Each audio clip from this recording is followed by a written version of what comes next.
I started very young.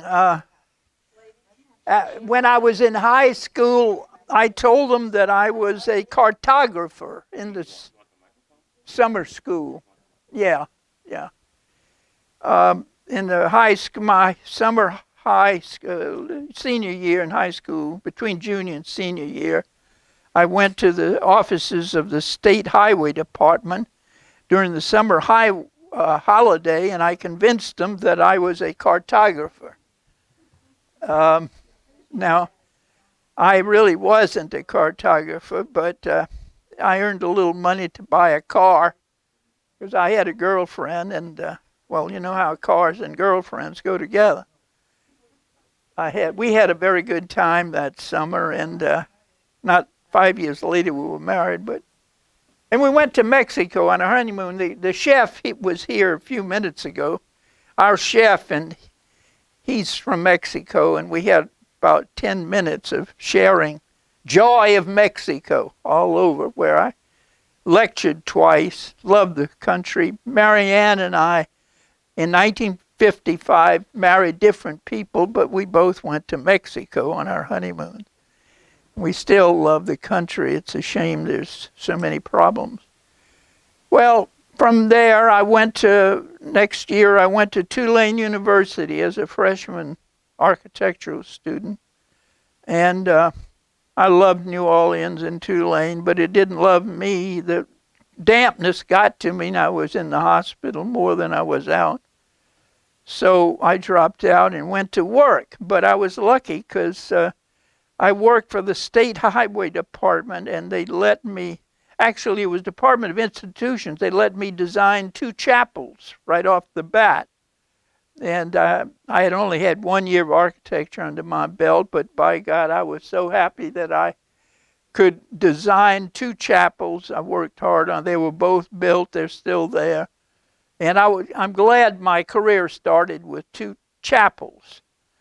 From there, things got much better. I got a job in a regular office and was allowed to design more and more and larger buildings, and ultimately I designed some pretty large buildings, which I'm mentioning only because when you're a young beginning architect, as I was in 1960, opening my office in a little town, Covington, 35 miles north of New Orleans, a little resort town where my parents had lived. You don't build big buildings, you build small structures. And I'm happy that I have the working drawings here of that very first structure that I built.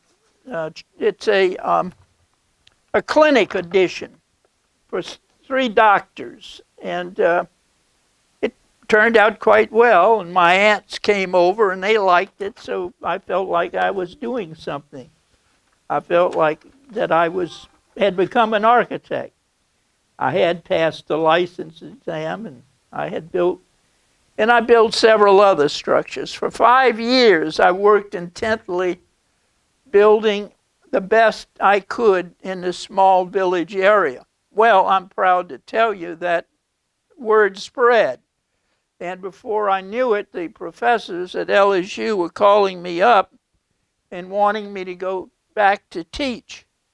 Well, I had left this class 5 years before because I'd been so sick, and they invited me back to teach that same class, 4th year architecture of design, which I was very happy to do, and my students won awards.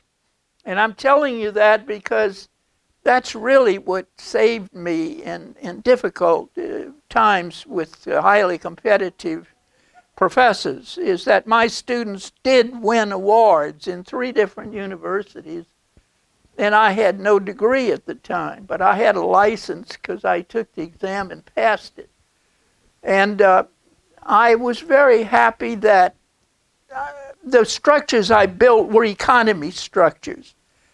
My clients didn't have a lot of money, and I found out if I built the structures for them, I could act as the contractor and they could save a lot of money. and it would give me opportunity to build more things. It was kind of hands-on. And so it really was an interesting life early on. Not easy now. I had 2 children, my beautiful wife, and we lived in a forest. I built the house. It's here somewhere. So where I put it, it's hard to know where I have Okay, here it is. I'm happy to show you that house. In the Sanssouci forest, a glass structure, wonderful to live in because the trees came into the house visually.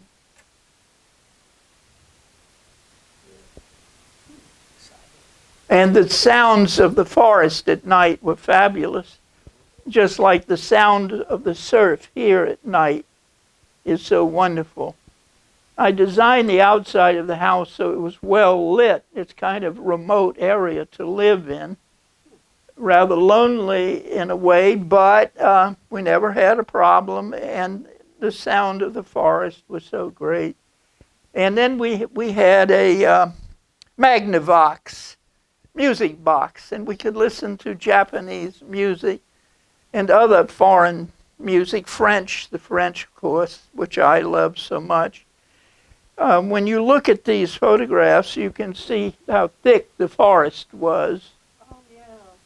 It was really a beautiful deciduous forest, very, very thick. Deciduous on the river, beautiful river there. We lived, that is the Bogfalaya, which is the higher connection from the Tchefuncte. Virginia knows this area well. Bogfalaya, they have a monastery there, you may be familiar. Walker Percy is buried at that monastery, the great writer who was a friend of mine. I built a big house next to his. It's here somewhere. I'm not quite sure where. Maybe you'll see it. Now, what we had planned to do here is to go from table to table with Stephen videotaping. The problem is you can't see this. I'm delighted you came. Believe me, I didn't count on this many people coming because of the advertising not being so good. Here is one of the small houses I built in 1962, 2 years after I got my license. One interesting thing about this house is that it has a glass roof over the living room. So it's a greenhouse. And the people love tropical plants, so that worked out well. It was built for $25,000. I was always able to build structures about half of what the contractors wanted by building them myself, acting as the client's contractor and working at a reasonable sum of money.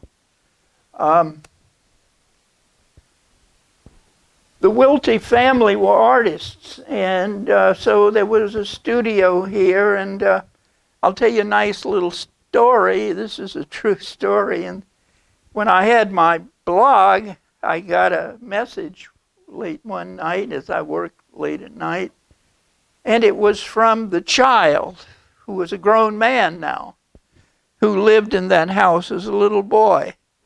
And he wrote me and told me how much he liked the house. I was astounded. And another incident, this happened a few years after that. Another little boy, and now a grown man, came to my lecture at Tulane. I had a reunion at Tulane about 4 or 5 years ago. And this little boy had grown into a very husky man, and he came to my lecture, and we reminisced about how beautiful the forest was, where these houses, I built 3 houses in that forest. There was a little theater there too, so it was really a very artistry-oriented area. Now let's see, Stephen, how are we going to do this? It's going to be harder for our friends here to see what I'm talking about if I don't hold them up. Huh? Okay, I'll do that. maybe what we should do is start at the head of the room and work our way back. I hope that's agreeable. I arranged the head of the room so that the beautiful poster put together for my design by my former student, Kotaro Nakamura. He turned this into a poster. He did this in high technology computer creation based on my design. It's a museum for radiant architecture, which is the term that I call the type of architecture I design, and it has a lot of electromagnetic energy in spherical and conical volumes. I got into this through color and light, which I began in my work in the Sanssouci forest. In 2019, SDSU were kind enough to put on a large exhibition of my work in downtown San Diego. I hope some of you got a chance to see that exhibition. One nice aspect of it is Marianne and I left on a cruise from the dock down there right near the exhibition when it was ending, and several of the cruise members went to see my show. Well, this was a UFO cruise, and many of you may know I saw a UFO when I was 15 years old, and that really galvanized my later life. I attribute the tender of my work, the type of work that I do, to that sighting I saw that day. It gave me what I call cosmic consciousness. This is my favorite late design. This is from 1991. And you'll notice that it has a conical roof and a spherical bed, an openable spherical bed, which is kind of a double whammy for biotronic energy. The cone is second only to the sphere for electromagnetic energy in a volume. And I always tell my students there are no boxes in nature. Nature knows what to do, how to design structures, and it's not in boxes. This little brochure has to do with a utopian community I designed for the people at Madre Grande. Over here you will see an extract from an Italian architectural magazine called Domus. Domus is truly the finest architectural magazine in the world, and I was very honored. Excuse me, I have that wrong. I have the Domus publication here, but this is the Japanese A+U, who produced my work on a black background that made it much more readable, much better. The color reads very good that way. When you look at these tables, this one is really devoted to many of my exhibitions and some of the work I've done with students in spherical volume to try to make an economical enclosure with a strong biotronic energy. I was always attracted to the sadhus of India who lived in small structures on the beaches. They would gather the wood and assemble these homemade little huts that were, to me, very powerful and very warm and human. So that fit into this syndrome I have of economy housing. Before you leave, you might want to look underneath these two graphics. Believe it or not, this is a set of Frank Lloyd Wright working drawings that were smuggled out of Taliesin one sheet at a time at night, printed and returned the next morning, unbeknownst to Mr. Wright. This is kind of a collector's item. There are not too many copies of Wrightian material that have been smuggled out in that way. You'll notice on this graphic, Frank Lloyd Wright Jr., who's known as Lloyd, or was, and Bruce Goff, they were good friends, and I took these photographs as a young professor at SDSU.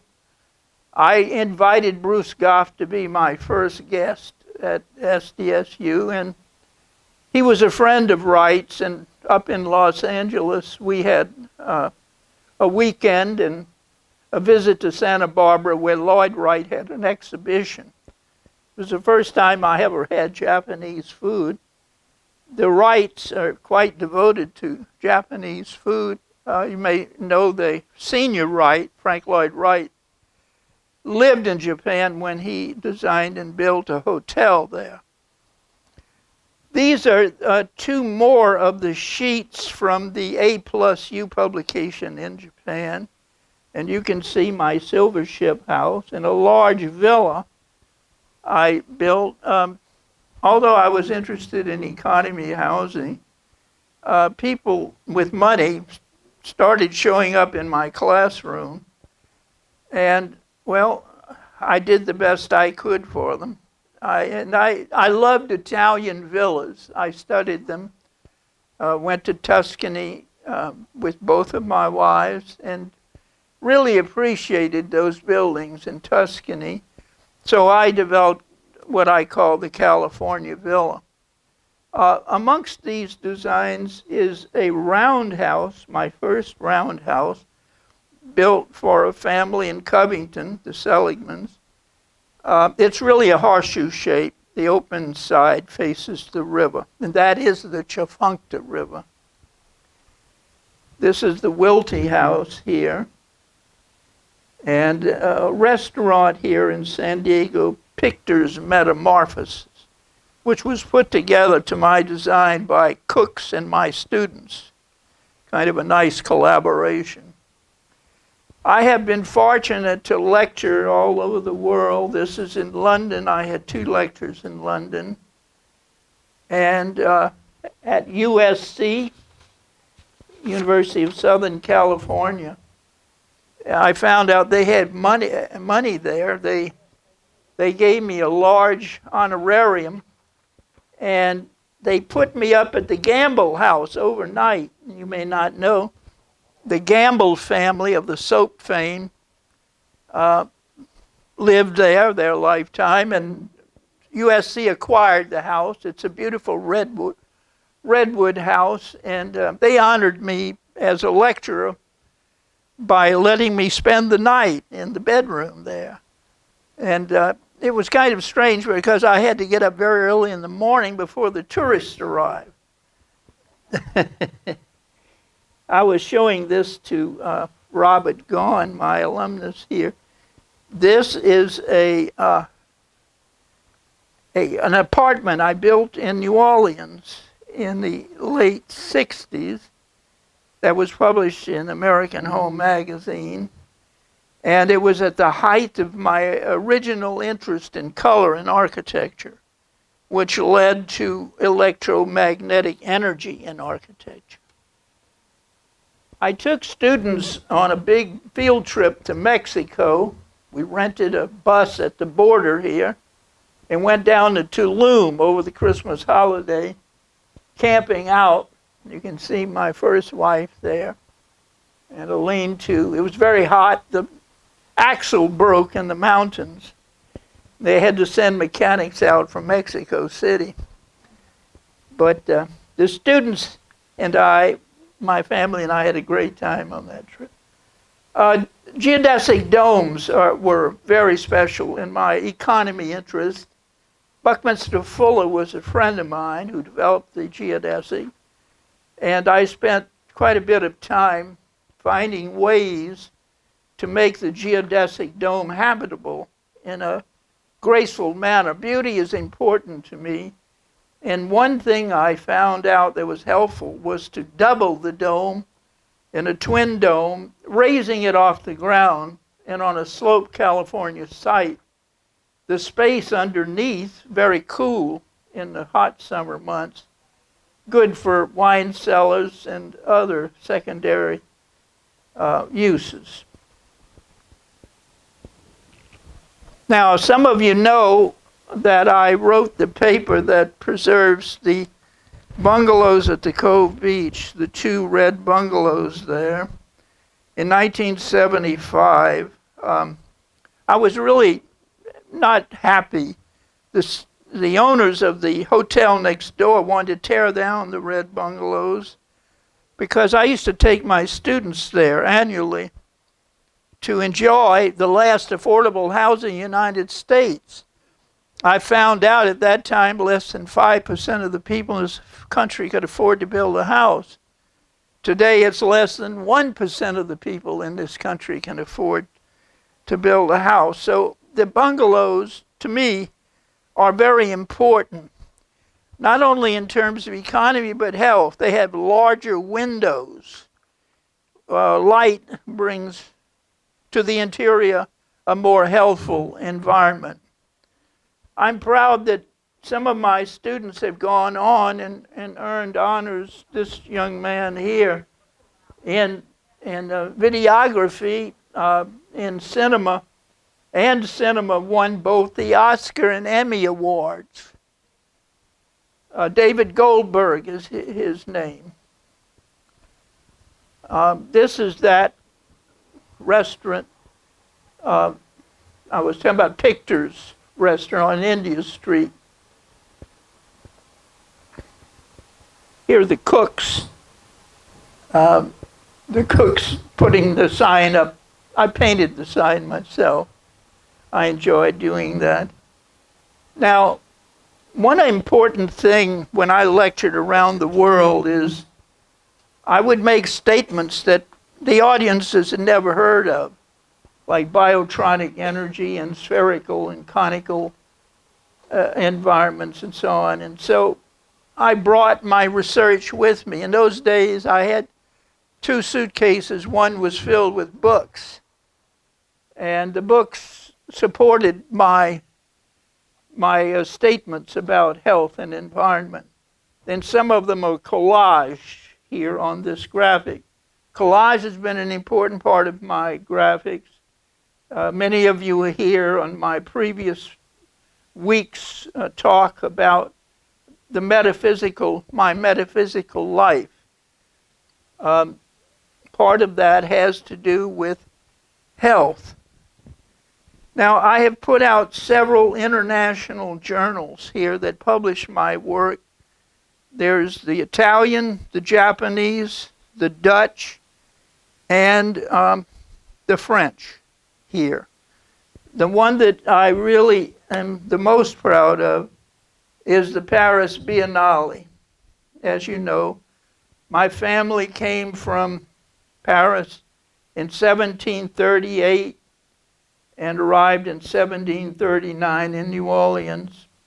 The father was killed in the French and Indian War, but the 2 sons became very good architects.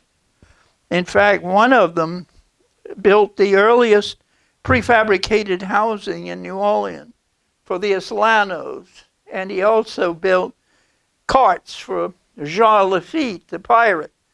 So I don't advocate piracy, but most people seem to be very interested in Jolla.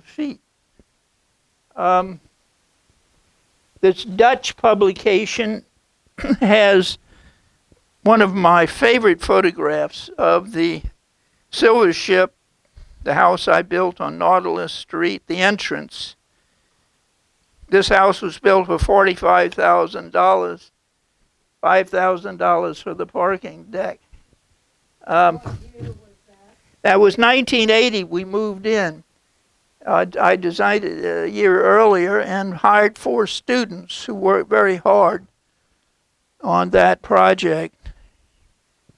I paid them the minimum wage, but they all became very capable builders with good careers in Los Angeles and elsewhere. That's my first wife and daughter, Bronwyn, out front one Easter just before we moved in. There's a lot of photographs of the interior of the house, which you can see here and on various other tables.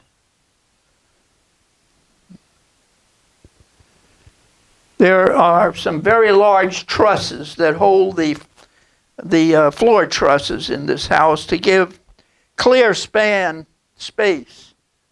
The studio, being 40 feet long and 25 feet wide, was the most spacious room I ever had. Now, you're going to find on this table and that table some of my favorite drawings. This is one of them. It's a competition drawing for an entrance to San Diego from the north on Highway 5 at La Jolla. I don't know if the city ever selected a winner of this competition. If so, I never heard about it. But my entry is a fiber optic tensile structure stretching out over the freeway. I was very interested in the Golden Gate Bridge, the feeling going under it. And in this case, fiber optics allows the cables to light up at night. And I must say, I worked hard on the drawings, some of my favorite drawings. These have been published and exhibited in 12 countries. And it's been my honor to lecture in most of those countries. This is a working drawing for one of the California villas.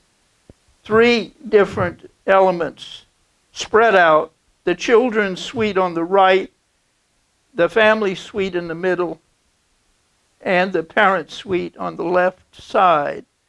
And the pool and outdoor terrace area patio becomes a very important health spa. That's one of the aspects of living in Southern California that interested me, is the spa phenomena. And traveling in Europe, Marianne and I, and my first wife, Marianne and I, was studying spa facilities. And my thought is, why couldn't all structures be spas, have that healthful, giving quality? I lectured at the Steiner Institute in Dornach, Switzerland. Rudolf Steiner, as many of you may know, was a leader in health and environment in the 19th century. You will see his original structure on the lower right was a series of domes. That was burnt by an arsonist, and they rebuilt it in concrete later. I had an exhibition there. My work, fortunately, fit in very well with the objectives of the Steiner Institute. Here is one of my favorite small spa-like, I'll get over here, small spa-like designs for a garden, back garden in a standard house, using cones and spheres.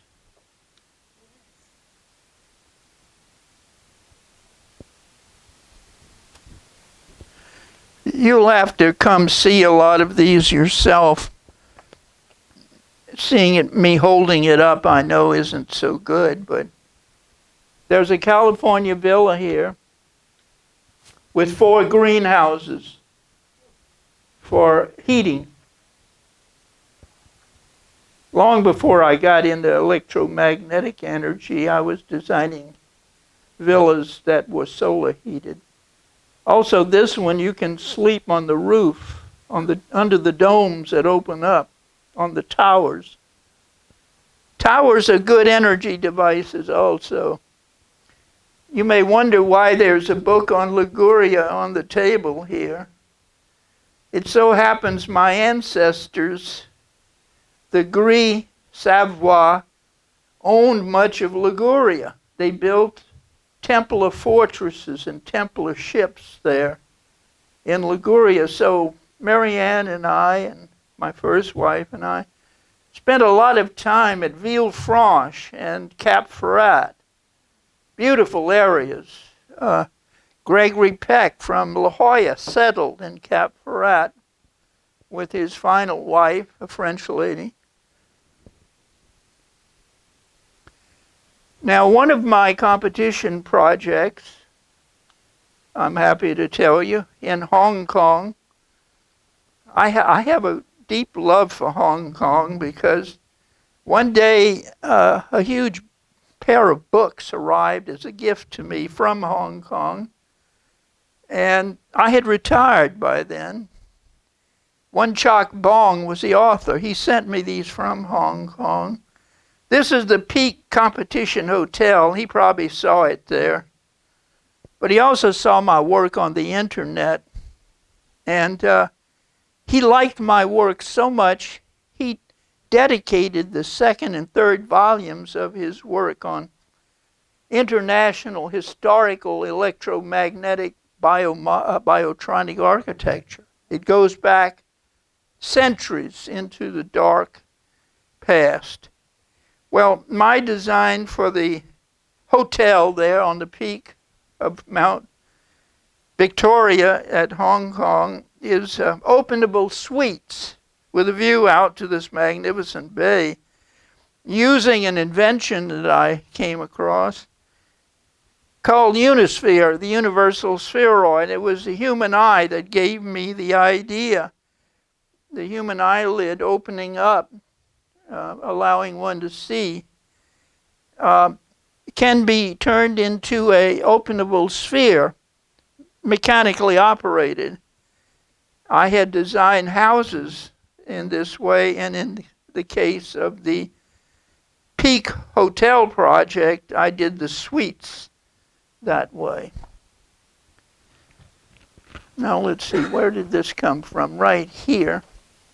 Here is an enlarged model of a section of that openable suite for the Peak Hotel in Hong Kong.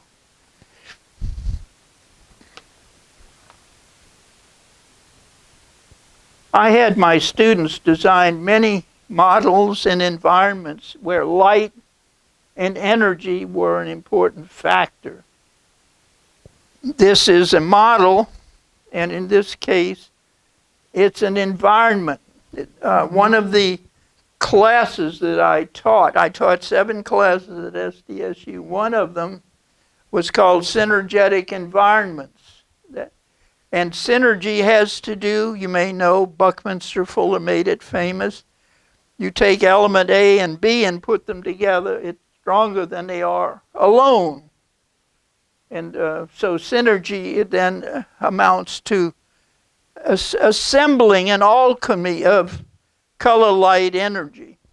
And my students were very good at building environments in 12 or 10-foot spherical volumes. In that way, Dave Phobes, my fine student, has told me many times it was his favorite of my classes at SDSU. I can't pass up. This is one of the California villas, the Roebling family. I designed 4 villas for this family. They were in Los Angeles. They would come down regularly and commissioned me to design another villa for them. That's the second largest of the villas. This is not a Roebling villa, but it's similar. You can see how important the garden is, the spa area with the swimming pool. I'll never forget the first time I flew into Los Angeles and looked out the window. I saw all the swimming pools. It stands out. Now, one of my favorite current designs, I have 3 designs I'm working on currently, has to do with desert incidents, I call it. In 1947, as you know, at age 15, I saw a UFO. And then I became friends with a lot of people who've had this experience. I go to the conferences. I noticed that a lot of these incidents happened in the desert of California. So I call this project a prototype, Desert Incidents. It's a museum for people and events that happened of UFO extraterrestrial orientation in the California desert. Now, you may not know it, but there's a huge history there. In the area around Joshua Tree, there have been many conferences that I've attended. Marianne, she liked the heat there. It gets very hot there. But I have met the most distinguished scientists at these conferences, really brilliant people.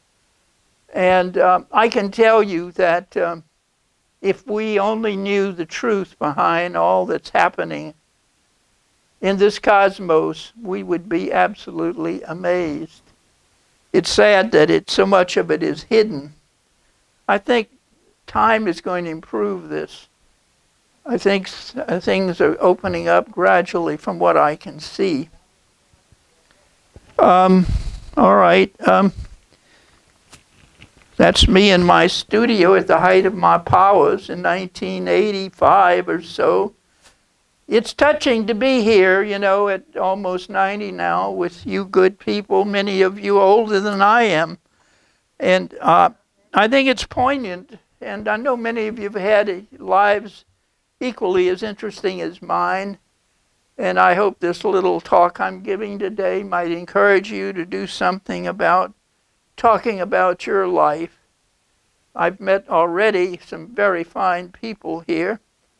I'd like to know more about you, not just faces and names, but what did you do with your life? When I introduced my metaphysical talk last week, I mentioned Gauguin's famous painting. Who are we? Where are we from? Where do we go? To me, that is very profound. I'll tell you a little humorous side of it is I love a tune out of New Orleans, many of you are familiar with. It's called The City of New Orleans. Marianne and I listen to it at night. I love Willie Nelson's version of it. And the lines that I remember so well and love is, 3 conductors and 25 sacks of mail. Now, I guess this may not mean much to you, but I practiced mail art for a lot of time in my life, using collage and some of the graphic techniques you see here. I don't have much of the mail art here today, but it was a great way to communicate with my friends back in Louisiana when I came out here as a 35-year-old man, turning my back on my roots and starting a new life, which incidentally turned out to be even better than I thought it might. I wanted to communicate with my friends in Louisiana, and I did, and one of them assembled all my mail art into a book. And I went back for a reunion of my junior high school class. He had turned it into this book, and he gave everybody in the class a copy of the book. I was astounded that all my very humble mail art pieces, there were very few of them in color. I couldn't afford to do that, use that much color, but he did a beautiful job. He's no longer on this earth, but he was great. Now, I'm open to questions. I've just scratched the surface here. You have to get up and look at all this yourself carefully. I'm happy to respond to any questions you have. You see the jazz workshop. That meant a lot to me in the French Quarter of New Orleans, and the original drawing of it here when I was a graduate student at Tulane. Also, the Facebook books that are here.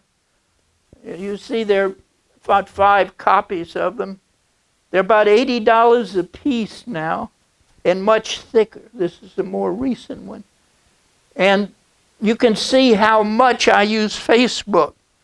I know that Facebook has its detractors, but I will tell you that Facebook has given me a new life, and that I can communicate stronger than I ever have any time in my existence with people all over the world. I have many friends in France, I'm happy to say. So I have only good words about Facebook. And I hope some of you will become my friend on Facebook. Mary Lynn Hyde and Jane Elhia, and have been wonderful friends on Life in Life and on Facebook.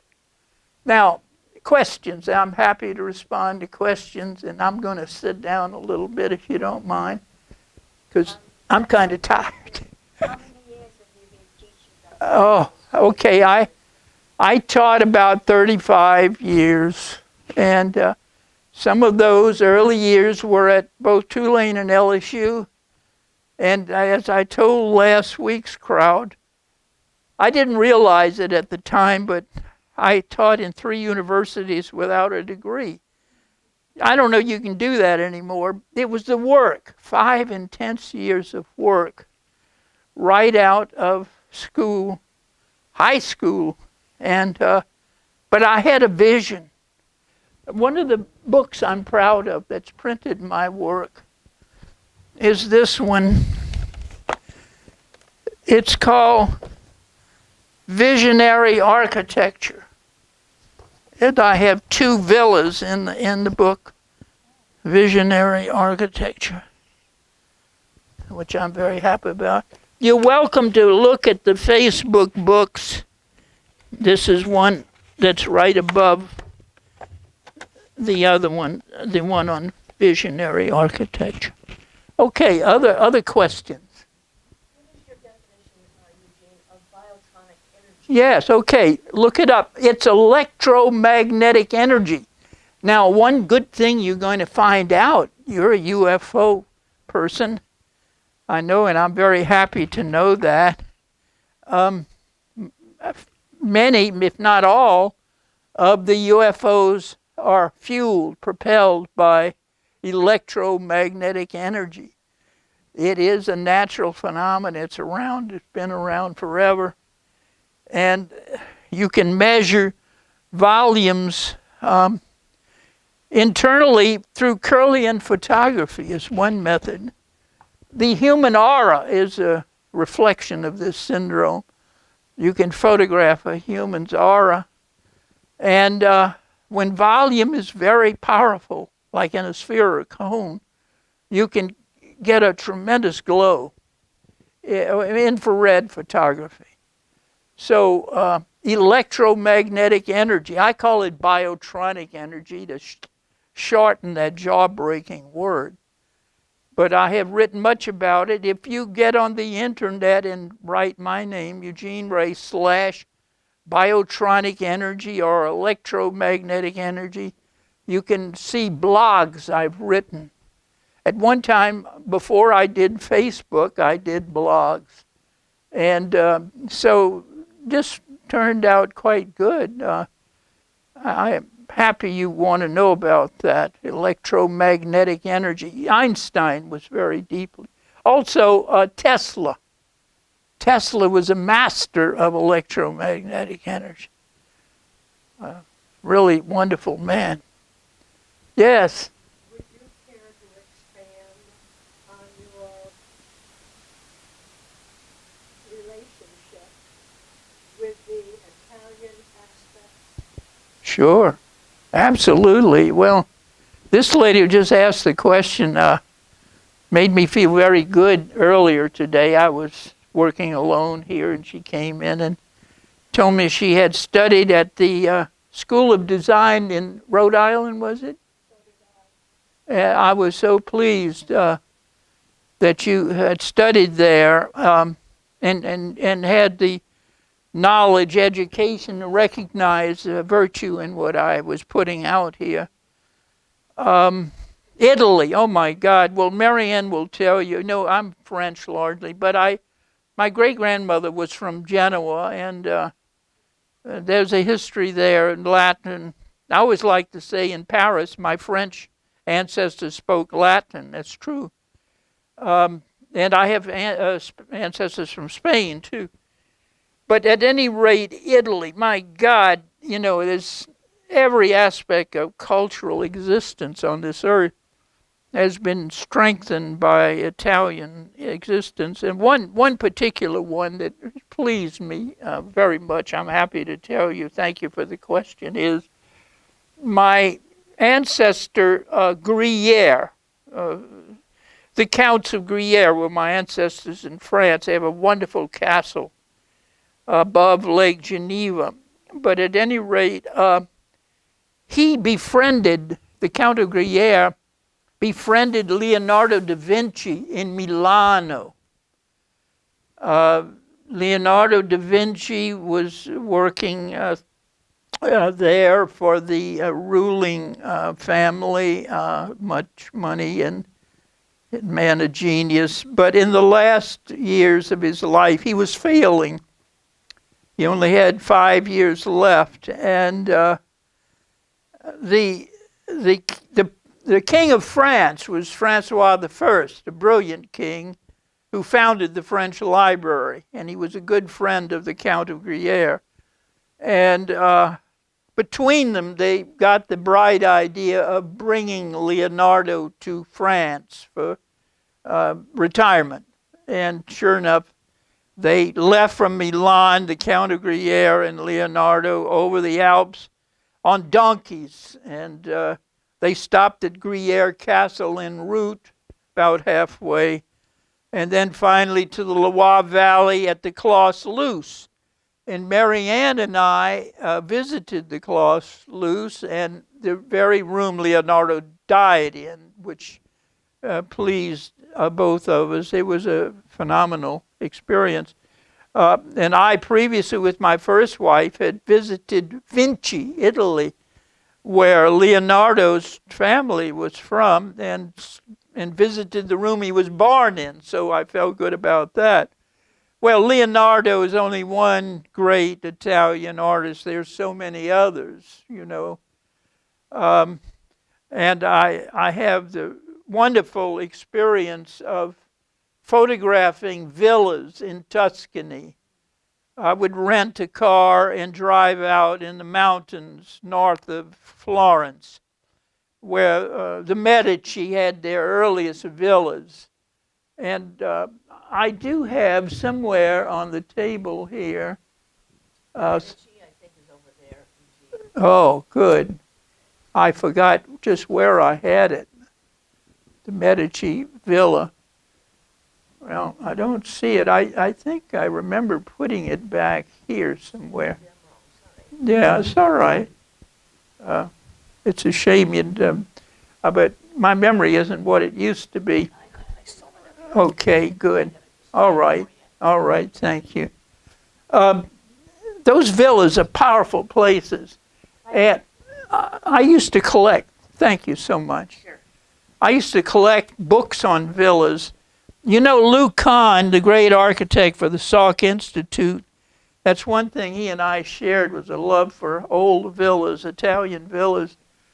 And I used to drive up to Los Angeles to the best bookshops looking for these villas books.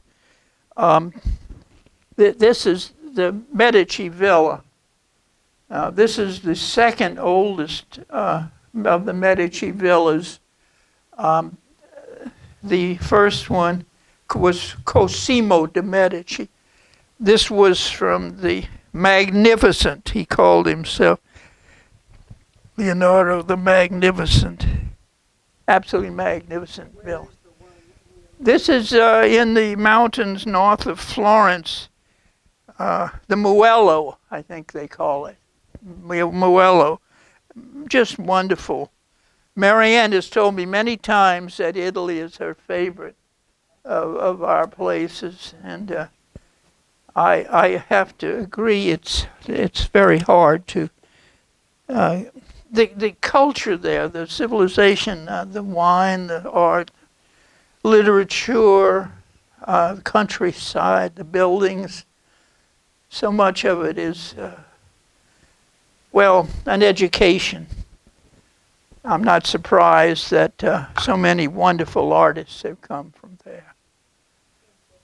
You're welcome, and I think if we ever can get this COVID conquered, we'd love to go back there. 45 times I've been to Europe. That's how much I love it. Other questions? Other questions? Yes, Jane. How did I get, well, you know, California has a huge, Jane's last name is Fiascanero. You can't get any more tax. That's her husband, that was her husband's name. Yes, but yeah, New Orleans. Why? Well, let's face it, California has always been a state for innovation for the future, for looking forward. Cinema, as an example, was very good settling here. You know, they had cinema in La Mesa before Hollywood. I love to tell my students that. They made cowboy movies in La Mesa before they made them in Hollywood. So Marianne has told me many times she grew up in Westwood Village, but she was delighted to come to San Diego. And, well, you know, the air quality is a bit better here, I'd say. California is a radiant state. You know, you can take almost any profession, any activity, and it's always been a leader. I am proud to tell you, when I started teaching at SDSU, we were a teacher's college, just gradually, and then we finally became a university. And I humbly tell you, I believe I contributed to that. They had a president who became president of SDSU. Golden was his name. You may remember him. The night he arrived, they took him to my classroom. In the middle of the night, they decided they needed to show him my classroom. I don't have a photo of it around here, but it was wonderful, you know. I have, well, Robert Gaughan was there in those days, my alumnus here. Really wonderful, innovative times. We were doing some really cutting-edge stuff, and we earned a reputation all over, even in Europe. So I'm proud of that. And head on, right here, Los Angeles Times had a competition for an apartment, advanced living apartment. And we competed with the big schools, USC, UCLA, Berkeley, all of them. We won first and second. But I'll tell you something interesting about this. It was all in color in the Sunday Los Angeles Times rotogravure. The editors of the paper couldn't believe that the project that won first place was the real winner, because it wasn't spectacular. This is not the winner. That is another one of my students who won second place. The one that won first place is this one. And why did it win first place? It wasn't spectacular. In fact, it was rather humble. It's because it was a kit of parts. It was prefabricated. It was affordable. And the judges were smart enough to know that that was really innovative thinking. So I'm glad that someone asked me why I came to California. I taught at Tulane and I taught at LSU, and we did well. We won competitions at LSU. One of my students went to Fontainebleau in France to study as a student, winning a competition. But in California, we were always encouraged to be innovative. And I just noticed 2 nights ago, one of my old architect friends in Los Angeles invited me to be his friend on Facebook. I'm very happy to know that. What's shocking is to find out that a lot of them are gone. And, well, each day is a precious gift. We're very lucky to be here, and we do the very best we can. But I have never looked back. I've never regretted moving to California. But I will tell you that my 90th birthday in October is coming up. And Marianne wants to go to New Orleans. And Mary Lynn Hyde, too, and my daughter, and I hope we can go, but I'm worried about the COVID, to tell you the truth. I was very sick in the hospital not long ago with COVID. I had a pacemaker put in at the same time. They told me the battery was good for 12 years. Well, I don't expect to live that long. I'd be over 100. At any rate, I'm glad to be here, and I'm thankful you're here with me here today. Any other questions? I want to thank each and every one of you who came here today. I'm surprised as many people turned out as did. I had actually hoped, I had a color flyer, but it didn't quite get out.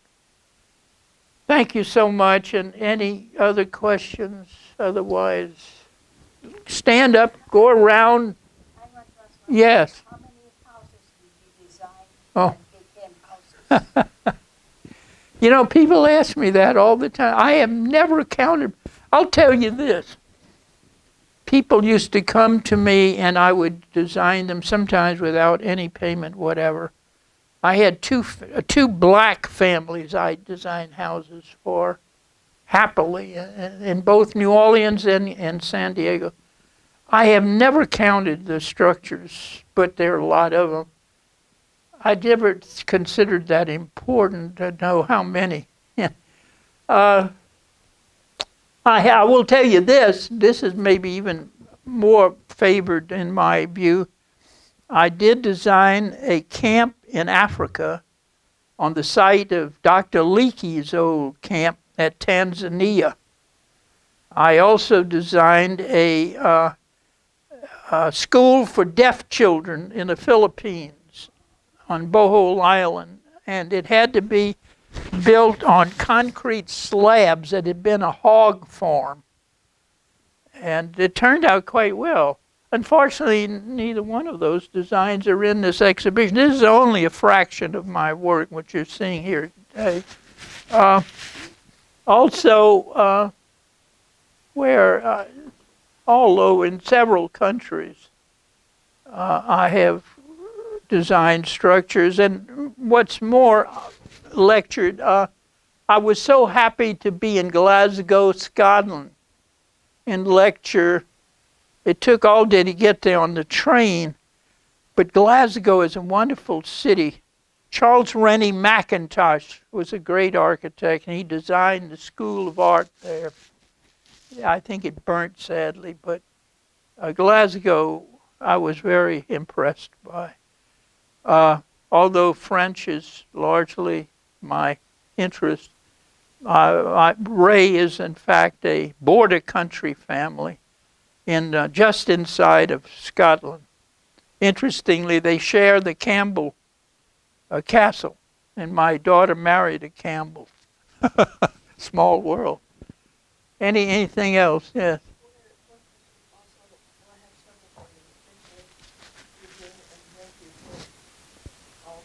Oh, indeed. Thank you for being here. I know you just got back.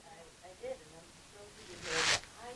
I also use Facebook as a blog and capturing experiences. Wonderful. And site for many, many years, and it's so that I may share with my families. And Yes. But I would like to know, with all that you have and the prolific amount of work that you have, will you put together or have you put together a book? I know that's a hard question. I have 5 Facebooks here, but that's a good question. My son, who's here for the month of July, was here in this building in our apartment, and he commissioned me to write an introduction for such a book. Only it's going to be on the metaphysical graphics, that book. Okay. Now, It's just so fascinating, and really the core of your work, the amount of it, and what you have to offer, and really the visionary that you are. I would really love to see it, and I'm sure many people would love to see it in a book. I would, I'd like to do it. It's hard. There's some tangents to this. One, I have been looking for years for somebody to write the history of my family in Europe. It's unbelievable. Twice they owned the Shroud of Turin. At one point they traded 2 castles for the Shroud of Turin. I mean, the book would sell like hotcakes, like Dan Brown's book. But I'm very happy to hear all that you're saying, and I will tell my son. And I do plan to work on the metaphysical graphics book. How many of you were at the metaphysical graphics talk? Yes, last week, last Tuesday. Okay. Several of you, I'm happy to say. Do you see any connection between the metaphysical graphics and the architectural graphics? Any of you? Okay, Robert. I'm so pleased to hear your response. My student and good friend, alumnus and good friend, Robert Gaughan, sees this connection. In what particular way, Robert?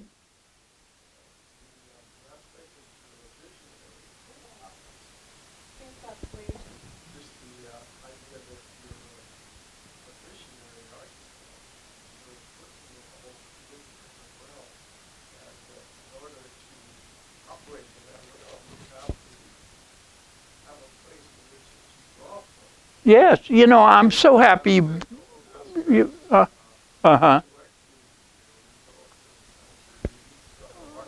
Yes, thank you so much. I'm delighted to hear what you're saying. And I had meant to tell you today, everyone. There's a difference between an architect, just a regular architect, with an office downtown. I had that at one time. I worked in several large offices in New Orleans too. And to be a professor architect. Because to be a professor architect, you've got to be at the cutting edge of things.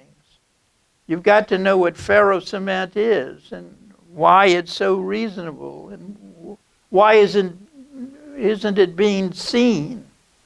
They build boats out of ferro cement here in San Diego, and they have to be very strong with a thin shell, less than 2 inches. To crush underwater rocks. Well, the ICBO number has never been achieved for ferrocement. Nobody has ever made the effort. Now, talk about Italy, there is Nervi, the great Italian architect, 1960 engineer he was. He did the Olympic buildings in the Rome Olympics in 1960 out of ferrocement. Thin-shelled structure. They can be built at a half the price or less than standard concrete construction. So professor is different than just an architect. Frank Gehry, the famous LA architect, was once offered the position of head of the USC School of Architecture. He turned it down because they wouldn't put it in the art department. He wanted it to be a very creative place, and they wanted to keep it, in with engineering, as it always had been. So, my friends in Europe largely are in very innovative groups, like Archigram. Robert knows Archigram. When Archigram was the second people I invited to lecture at SDSU. Well, a lot of the architects in San Diego boycotted the lecture. They considered these radical, wide-aisle people. And I'm proud to tell you that the Queen of England about 5 years ago, knighted one of those archigram members. And they've all been given the gold medal of the British architect. Yes, they were very innovative. One thing that caught my eye is they won the competition for the Opera House at Monaco. And they won it because they put it underground. And it did have a ferrocement roof. They never built that. Why? I don't know. Politics, probably. But innovation is important. A willingness to take risks. You got back from, not Spain, but Germany. Dave Fobes was in Spain. He did get to the Sagrada Familia of Antonio Gaudi in Barcelona. Phenomenal, innovative structure. The man was a genius. And truthfully, that's what I admire: is innovative work, responsible work. Now, innovative, improving life on spaceship Earth. Other questions? Oh, indeed. Thank you. Virginia. Virginia, this was Virginia's idea, incidentally. She said, why don't you talk about your work? Well, I didn't realize it was going to be such a task. But I'm very grateful, and I was telling Stephen Laub earlier that it's probably the best show I put together. I've had some really good shows, but this is, because it's so personal. I laid each one out myself. Yes. Stephen does a great job. He does musicians all the time. And he put the first one on YouTube. You can see it, The Metaphysical Life of Eugene Ray Me. Can be seen on YouTube. And now The Architectural Life will be seen. And it's unedited. So all of the faults and foibles of age are glaringly there. Yes, Robert.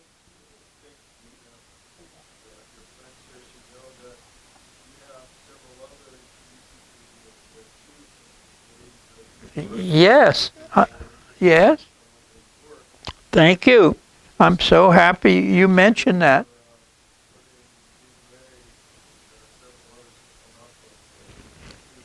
Yes. Thank you so much, Robert. I forgot about that. Indeed, just type in YouTube on your search on your computer, Eugene Ray / YouTube / Eugene Ray. And 4, maybe 5 now, tapes are there, taking you through my life. Right now, I'm trying to get from LSU. They have the best video ever made of my talk. And they have it in their library. I gave them an entire exhibition once. So you could see that at LSU. Maybe. I know that I have on the table here, this is it. This is a list of all the papers I gave and tapes, LSU. LSU was where I first made professorial friends that were wonderful to me. Well, thank you again. Thank you. Grateful.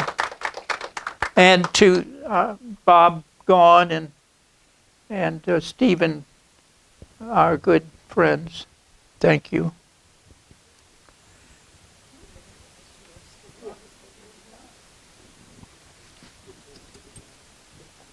'22, and I'm showing the architectural work of Eugene Ray. My work looked back over 65 years. And this is the building of the Silver Ship, my home in La Jolla. 4 students hired to help me. Took us a year to do it, but by God, we did it on a very steep slope, 23%. I made all the drawings myself, and I worked on the project myself, which I attribute my better health to. This is a collage plate I had in the Aspen Design Conference in 1975. And there I met the great Rayner Banham, one of the most profound architectural historians of our time, who became good friends with me. This is the Silver Ship when it was just completed in 1980. The parking deck was not yet built. Here's some inner views of the living area. I have 3 projects I built in Southern California, in this region, with my students. This one in a railroad car in Solana Beach, turned into a hair studio. And this is a fabric shop in La Jolla. These photos have faded, unfortunately. The best of the 3 is Pictor's Metamorphosis, a restaurant in San Diego on India Street. My students and the cooks did the work. And then above that is my best large project, the Library for the Government of Iran in about 1978-79. The Shah was eliminated, though, and the project, nothing was ever done. There are some working drawings of the Silver Ship in the corner here. We see how the trusses work, floor trusses and the major trusses. And then the roof framing are lamellas, 6-foot-long lamellas, developing a basket weave, very strong. Well, we can stop, and when the 2 o'clock comes, we'll pick